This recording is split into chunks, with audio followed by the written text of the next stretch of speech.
nothing else from this video. It's make your appointment with your Make sure advisor. do it now.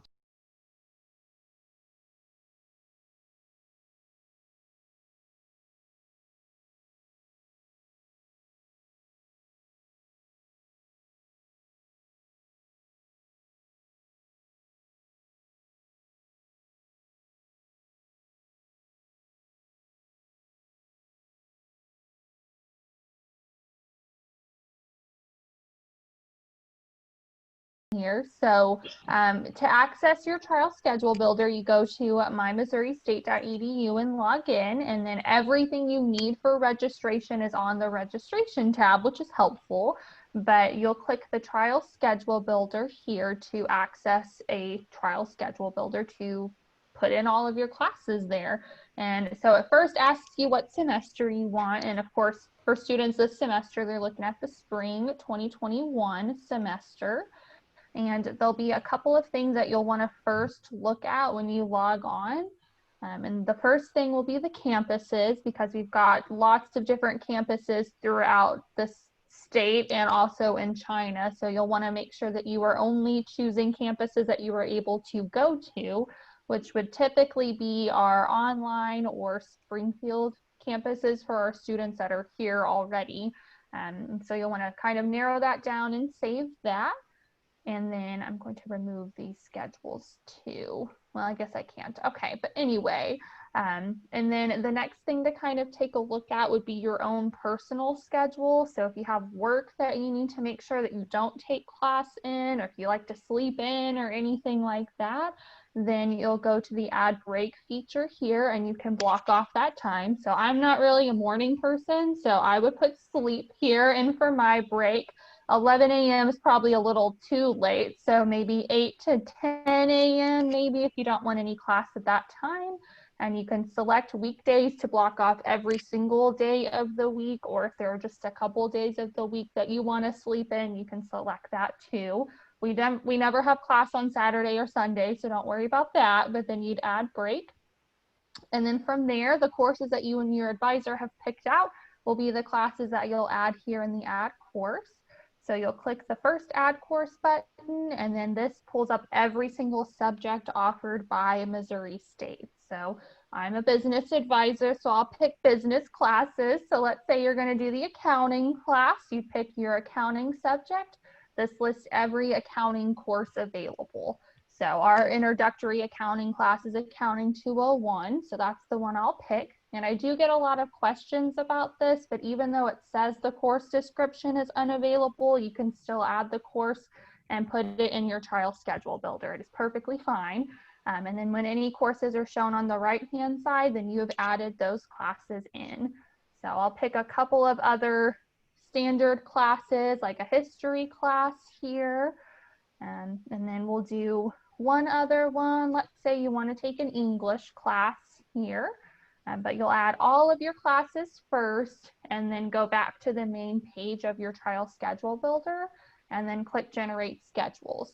So sometimes you're going to end up with a lot of schedules like this, and you probably don't want to go through 722 schedules, so you can narrow down your options by clicking the little wheelhouse next to any of the classes here. So for example, if you knew that you only wanted to take your accounting class online next semester, you could uncheck all of them and only select the online options, or the ones that say internet here, and then save that. And if you regenerate your schedules, that's going to narrow your options down pretty significantly there. So you can do the same thing for any or all of your classes, as many sections as you want to select, you can. But when you're ready and have narrowed down your options, okay, well, I picked the wrong one, so we'll go back.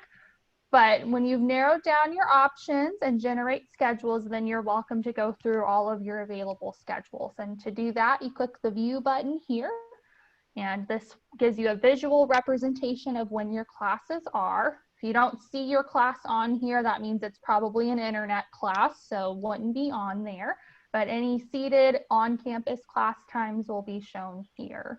And you can just filter through by clicking the arrow buttons back and forth, And as you go through, if you see a schedule that you're happy with, you can click the heart button and save that. And that way you're able to set that aside and not have to try to remember what number that was out of dozens of schedules there.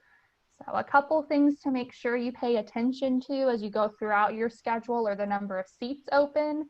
So for example, this one only has 9 seats left. And if you don't register for another week or so, it might be full by the time your registration date rolls around. So you want to have a backup schedule or 2 there.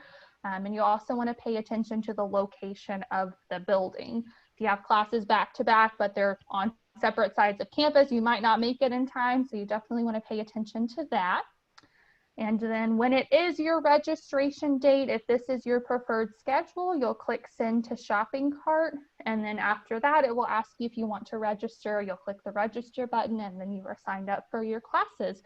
But do not send to shopping cart until it is your registration date, please, because that will mess things up for you and you don't want to do that.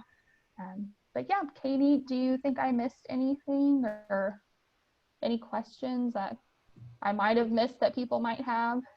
The only thing I've seen more recently this semester is the block courses. So it'll show first and second block courses when you generate your schedules. It'll be below the list of schedules. It'll be like lines across this way. Yes. And so if you are wanting a first or second block course, that's great. But if not, you'll want to pay attention to what that looks like.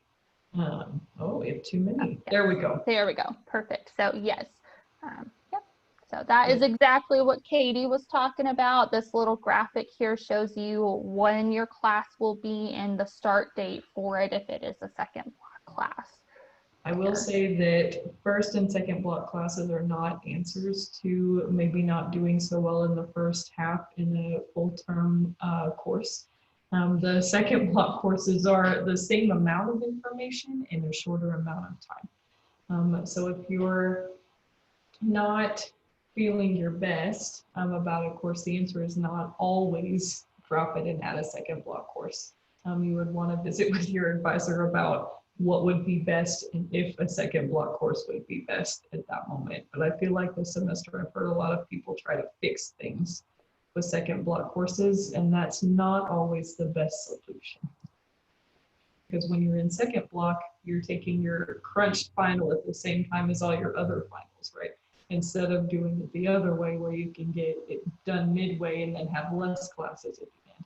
So preference for sure, and availability as well. But if there's an option, I tend to encourage first over second.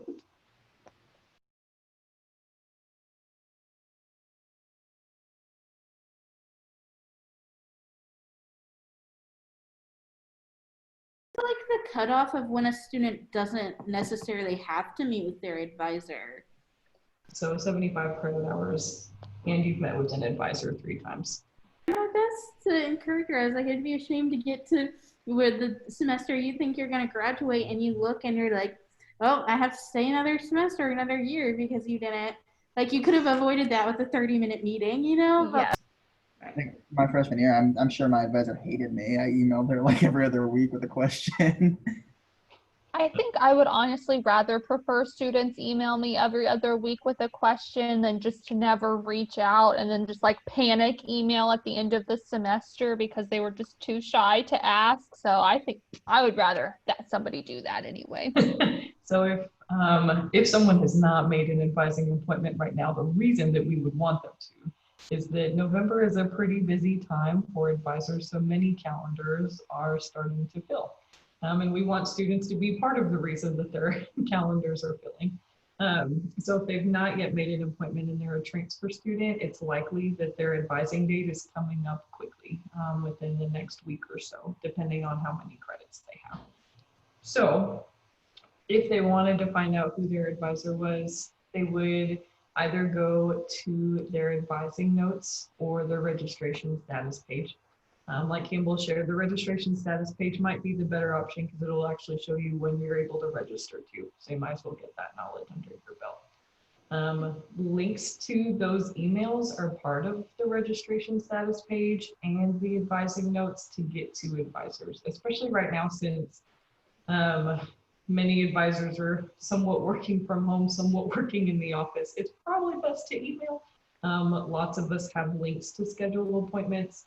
So I know that I have a typical email that says, hey, I'm so glad you want to schedule an appointment. Here's the link to schedule with me. And they're able to do that themselves without really making any phone calls or having to try to track anyone down. So it's been beneficial, at least for us, for transfer students too, that they've been able to schedule that way. So email, I think, is probably the best bet at this point. What would you say, Kimball? I would say so too. One other thing I would want to point out, at least I see this a lot, is that incoming transfer students sometimes don't have an advisor assigned to them. If you don't have an advisor assigned, that is no big deal. We'll find someone to meet with you for sure. Students can also go to the Transfer Center website and look at the Find My Advisor button here on the side. So if they don't know their advisor, there's a list of advisor for each department or program, right? So if my major was, elementary ed, I would go here and see that the College of Education is where I need to go, and here's how to reach out to them through email. Most majors are on here. Some of them are a little trickier than others, depending on what major. It doesn't necessarily list all majors. It lists more of the departments. So if they have a question about it, I think that there's a link up top, and they can email transfer advisor at Missouri State to get assistance with who they're supposed to be connected to. But this is also a great resource for transfer students. I know that they're working on updating the website soon-ish with information that'll help transfer students get better directed to where they need to go within the website. But that was just Find My Advisor and then this list of transfer advisors.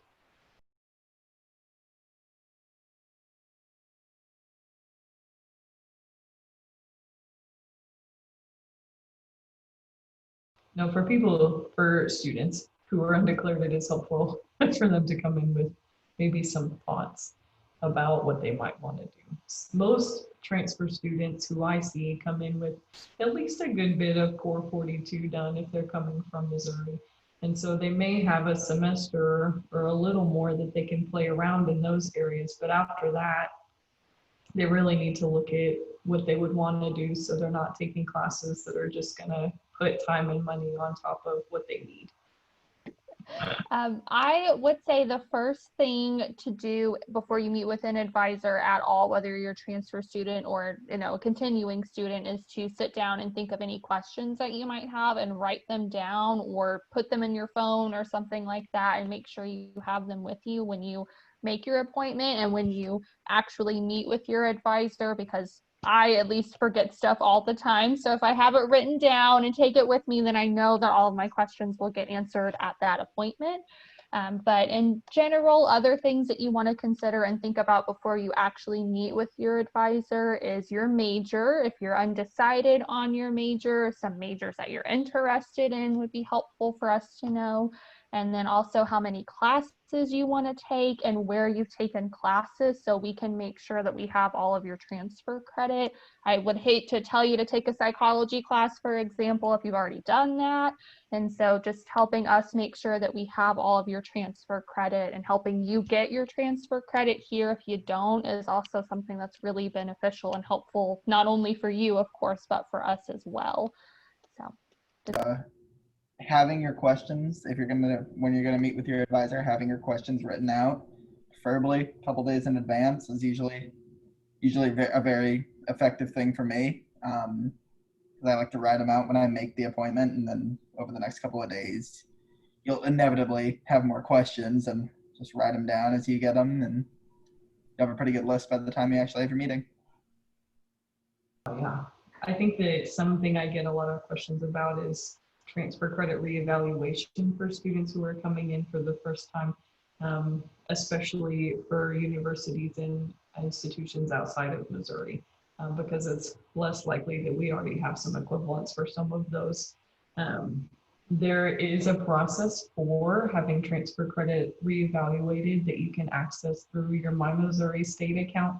But I would encourage students before they go through that process to visit with their advisor about if it actually seems like a credible thing to try to have reevaluated, right? For example, a lower level math course probably is not going to be reevaluated as Calc 2. So things that are more manageable, like an intro to psych class, could come in as intro to psychology here. That makes sense. But a lot of transfer students ask about that, and I would encourage anybody to ask their advisor before hunting down all the information for that, which includes like a syllabus and a course description and I think a few other pieces. But that's it.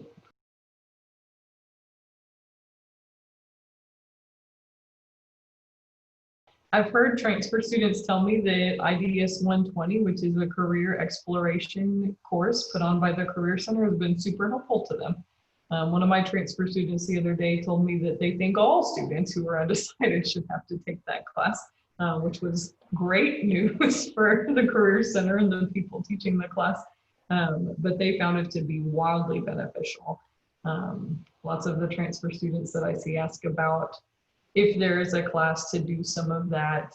And when I talk about IDS 120, they seem interested, some of them uninterested, others. But that class, if you all have not heard of it, it has some like personality tests, some job assessment type tests associated with it. People from the Career Center do teach the class. So it already is built in with that component of getting to know staff members from the Career Center, right? So that connection is being made.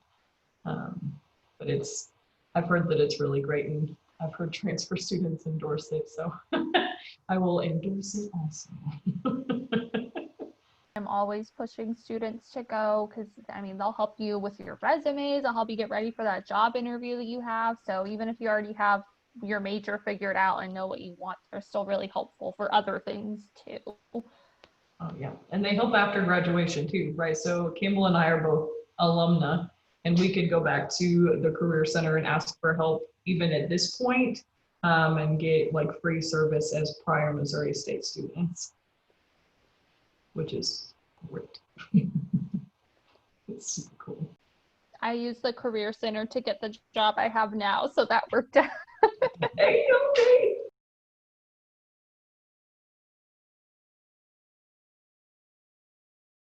Things like that where the only way you can find organizations is through Instagram. I told them that was like a really easy way to like get in contact with people. So maybe having like a little infographic of like the Missouri State like PSU Instagram page is really helpful, and I feel like nobody follows that.